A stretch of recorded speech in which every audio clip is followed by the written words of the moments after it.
8 సంవత్సరాల experience evidence based గల ఆయుర్వేదిక multi speciality hospital KSUC hospital మన హైదరాబాద్ లో.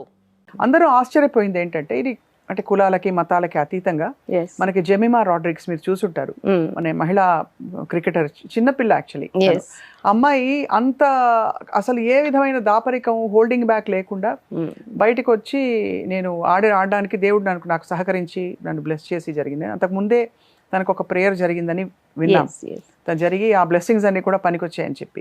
ఈ ఎక్స్పీరియన్స్ ని మీరు ఎలా చూస్తారు దివ్యవాణి గారు? మీరు అంత స్ట్రాంగ్ ఫెయిత్ ఉన్న వ్యక్తి కాబట్టి అడుగుతున్నాను. అండ్ ముందుగా మన సుమన్ టీవీ తరపు నుంచి జెమిమాకి మై హార్టీ కంగ్రాట్స్ చెప్తున్నానండి. ఎందుకంటే ఇది భారతదేశం మొత్తం గర్వించదగినటువంటి సమయం. అవును, జనరల్ గా మనకి ఇంతకు ముందు క్రికెట్ అని అంటే సచిన్ టెండూల్కరో, సునీల్ గవాస్కరో, రవి శాస్త్రి గారు, అజరుద్దీన్ గారు ఇలా గుర్తుకొచ్చేవాళ్ళు.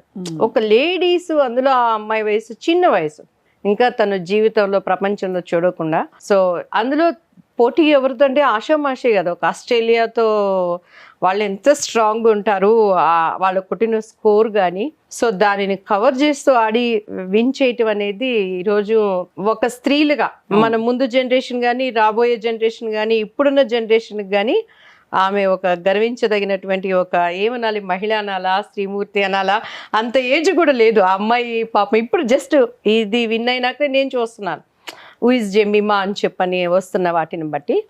సో ఫస్ట్గా అమ్మాయిని మనం అప్రిషియేట్ చేయాలండి. 100%. యా, అండ్ విమర్శించే వాళ్ళు ఇప్పుడు తప్పేంటండి? ఈరోజు మీరు నాకు ఎప్పుడో 1 year బ్యాక్ మిమ్మల్ని కలిసి మనం ఒక ఇంటర్వ్యూ చేసాం. సో అప్పుడు ఏదో మీ మీద ఉన్న ఒక ప్రేమను బట్టి మా స్వప్న గారికి నేను ఒకటి చెయ్యాలి అని అనుకున్నాను. మీ టైము, మన ఇల్లు అడ్రస్ పక్కనే ఉంటాం, మేబీ మీరు మేము శాంతినగర్ కాలనీ మన, కానీ మీ బిజీ షెడ్యూల్, నా బిజీ షెడ్యూల్ కలవలేకపోయాం. అవును, కానీ ఈరోజు మళ్ళీ మిమ్మల్ని కలుస్తారంటే నేను గుర్తు పెట్టుకొని తీసుకొచ్చాను. That is what love and bondage. Of course. అలానే మనం ఒకటి ప్రార్థన చేసుకున్నప్పుడు ఏ రిలీజ్ అయినా కానీ, రిలీజియన్ ఏదైనా కూడా, లైక్ హిందువులు కానీ, ముస్లిమ్స్ కానీ, క్రిస్టియన్స్ కానీ, లేకపోతే నాస్తికుడైనా సరే, ఎంతోమంది నాస్తికులు ఉన్నారు, కృతజ్ఞత చెప్పడం అనేది ఎప్పుడు తప్పు కాదు, అస్సలు కాదు. సో చాలా మంచి విషయం అది. యా, ఆ అమ్మాయి ఏం చెప్పింది, ఫస్ట్ తన దేవుడినే అనుకుంది. ఈరోజు నేనున్నానండి యుఎస్ఏ నుంచి, మా పిల్లలు కాల్ చేస్తారు, మాట్లాడి అంతైనాక ఫస్ట్ మీరు ఎక్కడైనా బయటికి వెళ్ళేటప్పుడు బీ ప్రేయర్ అండ్ వెళ్ళండి బయటికి. ఇంటికి వచ్చి పడుకోబోయే ముందు దేవునికి థ్యాంక్స్ చెప్పి పడుకోండి. ఈ రోజు మీరు అడిగారు ఎలా దివ్యవాణి గారు మీరు ఇలానే ఉన్నారు అని అంటే, నేను ఏమై ఉన్నానో అది కేవలం దేవుని కృప అని నేను అనుకుంటాను, నా స్వశక్తి నాయదని నేను అనుకోను. అలానే ఆ అమ్మాయి గురించి ఇప్పుడు మనం వింటున్నప్పుడు తను పడిన అవమానాలు, యాక్చువల్లీ చిన్నగా ఆడతా పాడుతూ ఉండేటువంటి వయసు, అండ్ తల్లిదండ్రులు నేర్పిన పద్ధతులు, అమ్మాయికి ఒక ఫెయిత్ఫుల్ వాక్, మేబీ అది ఎవరైనా కానివ్వండి. అవును. సో అది ట్రాక్ తప్పకుండా తనను తాను గర్వించలేదు. ఇది అంతా నా శక్తి, నేను కొట్టాను అని అనలేదు అమ్మాయి. ఫస్ట్ దేవుడు నాకు ఇచ్చాడు అంటే, నేను యాక్చువల్లీ ఆ మ్యాచ్ చూడలేదు, తను పడిన టెన్షన్, 124 runs, తనకున్న బాడీ స్ట్రెంగ్త్ ను బట్టి ఎంత టెన్షన్ ఉంటుంది. ఆల్రెడీ వాళ్ళు ఛాలెంజింగ్ గా అక్కడ అంత 134 ఎంతో వాళ్ళు కొట్టి చూపించినప్పుడు, చిన్న ఏజ్ లో తను టెన్షన్, తను ఫెయిత్ఫుల్ ఉన్నప్పుడు కనీసం అంత మాత్రం కూడా వాక్ స్వతంత్రత లేదా? విమర్శించే వాళ్ళు ఉండాలి. తను అసలు అదే చెప్పాను, ఏమాత్రం హోల్డింగ్ బ్యాక్ లేకుండా తను అంత స్వచ్ఛమైన మనసుతో ఓపెన్ గా చెప్పింది. తను ఫస్ట్ తను ఎవరికి చెప్పింది? దేవుడికి తను థ్యాంక్స్ చెప్పింది, తర్వాత తన పేరెంట్స్ ని జ్ఞాపకం చేసుకుంది, ఆ తర్వాత తన కోచర్ని అన్నది. తప్పేంటండి అందులో? అలా అనుకుంటే ఈ రోజు చాలా అసలు నిజంగా ఈ ఆర్ఎస్ఎస్ అది ఇది అని రాంగ్ గా మాట్లాడుతున్నారు, కానీ ట్రూ ఆర్ఎస్ఎస్ సిద్ధాంతాలని బైబిల్కి చాలా దగ్గరగా ఉంటాయండి నేను విన్నదాన్ని బట్టి. నిజంగా ఆర్ఎస్ఎస్ వాళ్ళు కొంతమంది పొలిటికల్ స్వార్థంతో, కొంతమంది అది ఏంటంటే ఏదో ఒకటి విమర్శించాలని, కానీ ఇన్నరు అలా విమర్శించిన వాళ్ళకి జరిగేవన్నీ జరుగుతూ ఉంటాయి. బ్యాకప్ నుంచి మనీనో లేకపోతే వాళ్ళ పనుల సపోర్ట్, దీనికని కొంతమంది ఉండి చేసేది తప్పించి నిజంగా మనసులో మానవత్వం ఉన్న వాళ్ళు ఎవరు దాని. ఆర్ఎస్ఎస్ ఎప్పుడు సేవ, దేశం, దేశాన్ని కమిట్మెంట్, క్రమశిక్షణకి మారుపేరన్న సంస్థ. అంటే తొలుత మీరు అన్నట్టుగా ఫస్ట్ లో అది మూలాలు అలాగే ఉన్నాయి. మీరు అన్నట్టు కాలక్రమంలో ఆఫ్ కోర్స్ రకరకాల వాయిస్లు వచ్చేసాయి RSS పేరు మీద. ఎస్, అవును. అసలు So, నిజమైన వాళ్ళు RSS విమర్శించగా సిద్ధాంతాలు చూసారా? అలా ఉండవండి. నేను విన్నది, నేను ఆ మధ్య మా బెస్ట్ ఫ్రెండ్స్, ఫ్యామిలీ ఫ్రెండ్స్ ద్వారా ఒక RSS వ్యక్తిని కలిసినప్పుడు, ఏంటండి ఇలా క్రైస్తవులు అంటే చంపేస్తారు, నరికేస్తారు, దేశాలు వదిలిపెట్టిపోవాలంటారు, మైనారిటీస్ అంటే ఇట్లా వెళ్ళిపోవాలి అని అంటారు. భారతదేశం నా హక్కు అండి, ఈ గడ్డ మీద దేవుడు నాకు జన్మనిచ్చాడు, ఇంకా ఎక్కువ మాట్లాడాలంటే బయట దేశపు దేవుడిని ఇక్కడేందుకు తీసుకొస్తారమ్మని మూర్ఖత్వపు మాటలు మాట్లాడుతున్నారు. బైబుల్లో ఎక్కడ ఆయన నేను ఒక రిలీజియన్ కి చెందిన దేవుడని చెప్పలేదండి. యాక్చువల్లీ నేను పాస్టర్స్ అందరికీ కూడా నా ప్రతి ఇంటర్వ్యూలో చెప్తాను, ఈరోజు మేము చౌదరీసు, నేను పుట్టిందంతా ఈ హిందూ బ్యాక్గ్రౌండ్లో పెరిగాను. నేను కొన్ని నాకు అనుకోని సంఘటనలు నాకు నా బిడ్డ ద్వారా జరిగినాయి. And I started read Bible. దాంట్లో ఉన్న సత్యం ఏంటి? సత్యం వేరు, సర్వసత్యం వేరండి.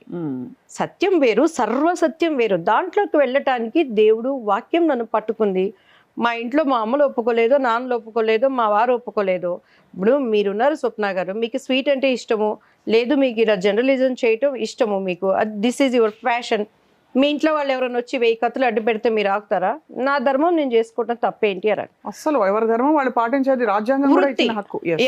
అలానే నా స్వతంత్రత నా హృదయాన్ని ఒకటి తాకింది అన్నప్పుడు దాన్ని విమర్శించటం ఎందుకు అనేది నేను, అది ఖచ్చితంగా మీరు ఒక టైంలో చెప్పారు కూడా, మీరు సుప్రభాతం వినేవారు చిన్నప్పుడు. అలాంటి వాతావరణంలో మీరు సుప్రభాతం మొత్తం అప్పచెప్పారు ఆ రోజు మీరు. అవును. అలాంటిది మీలో అంత మార్పు వచ్చింది. అండ్ ఇక్కడ మీరు అన్నట్టు జెమిమా రాడ్రిగ్స్ అనే అమ్మాయి తను స్వచ్ఛమైన మనసుతో, కల్మషం లేకుండా, అంతా నేను నాది అని అనుకోకుండా, అన్ని మతాలు అవే చెప్తాయి, అహంకారం పక్కన పెట్టు అంటే ఒక అతీతమైన ఒక శక్తి నడిపిస్తోందని అన్ని ధర్మాలు అవే చెప్తాయి. అది పాటించినట్లే కదా అమ్మాయి. అవును. ఇప్పుడు మిగతా రిలీజన్స్ కూడా అది పొలిటికల్ గానీ లేదంటే స్పోర్ట్స్ లో కానీ అనేక మంది వాళ్ళ దానికి చెప్పిన మనం అనేక సందర్భాలు చూసాం మనం. అవును. కానీ ఇది అసలు భారతదేశం చరిత్రలో గర్వించదగిన ఘట్టాన్ని ఇలా రాంగ్ రూట్ లో పట్టించడం ఖండించాలి. గవర్నమెంట్స్ కూడా అటువంటి సోషల్ మీడియాలో వచ్చే ట్రోల్స్ ని వాళ్ళకి కఠినంగా శిక్ష వేయాలండి. కాదు దివ్యవాణి గారు, నిజంగా ఈ మధ్య ఎలా అయిపోయిందంటేనండి, ఎవరైనా బూతులు పెట్టడానికి కూడా భయపడ్డం లేదు.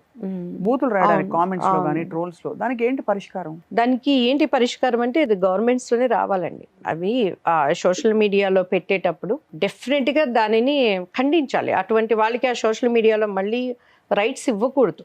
వాళ్ళ ఇష్టానికి, ఇప్పుడు ఎవరు పర్సనల్ లైఫ్స్ వాళ్ళకు ఉంటే, మంచి ఉంటే మంచి మాట్లాడు, విమర్శించాలంటే సంస్కారమైన విమర్శనలో ఎప్పుడు తప్పు ఉండదు. అవును. అంతేగాని వాళ్ళని నొచ్చుకునే విధంగా, వాళ్ళని డిప్రెషన్ కి తీసుకెళ్లే విధంగా, ఇంకా స్ట్రాంగ్ పర్సన్స్ మన లేడీస్ కాబట్టి తట్టుకుంటున్నారండి. లేదా కొంతమంది సూసైడ్లు చేసుకుని రేపు ఆ పాపం వీళ్ళ ఒళ్ళుల్లో 1000 తరాల వరకు దేవుడు వేస్తాడు. ఈ రోజు ఆ అమ్మాయిని ఎవరైతే విమర్శించారో ఫ్రాంక్ గా చెప్తున్నానండి, బోత్ సైడ్స్ చెడు ఉన్నారు. ఇప్పుడు ఈ మాట్లాడే వాళ్ళు, మొన్న మధ్య బాంబేలో ఒక డాక్టర్ ని రేప్ జరిగింది. ఓకే, ఇది అమ్మాయి వెనకాల పెద్ద పెద్ద హస్తాలు ఉన్నాయన్నారని ఆ తల్లిదండ్రులు, మీరు చెప్పేది కలకత్తా, అప్పుడు మీరు కూడా ఆ టైంలో మన ఇంటర్వ్యూ టైంలో జరిగింది. ఈ రోజు 1 year అయిపోయింది. దాని గురించి మాట్లాడే వాళ్ళు ఎవరైనా ఉన్నారు? అవి మాట్లాడతారు. ఈ మన ధర్మస్థలాలో పెద్ద న్యూస్ వచ్చింది, తవ్వుతూనే ఉన్నారు, ఈ కెమెరాలు వెళ్ళి, డ్రోన్లు వెళ్ళి, ఇంతమంది శవాలు ఉన్నాయని. దాని గురించి మాట్లాడే వాళ్ళు ఎవరైనా ఉన్నారా? సో అటు ఇటు రెండు ఉన్నారు. సుమన్ టీవీలో మీ పర్సనల్ అండ్ బిజినెస్ ప్రమోషన్స్ కోసం కింది నెంబర్కి కాంటాక్ట్ చేయండి.